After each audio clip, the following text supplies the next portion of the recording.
बनाते वक्त जो हर्फ या कलमा लफ्ज के आखिर में लगाया जाए उसे लाहिका कहते हैं। गुमशुदा, तैयार शुदा,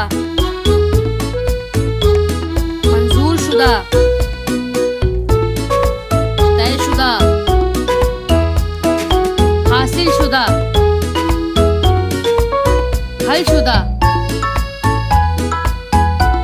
किताबत शुदा, मौसूल शुदा, तलाक शुदा, शादी शुदा, इस्तेमाल शुदा, मंजूर शुदा, तय शुदा।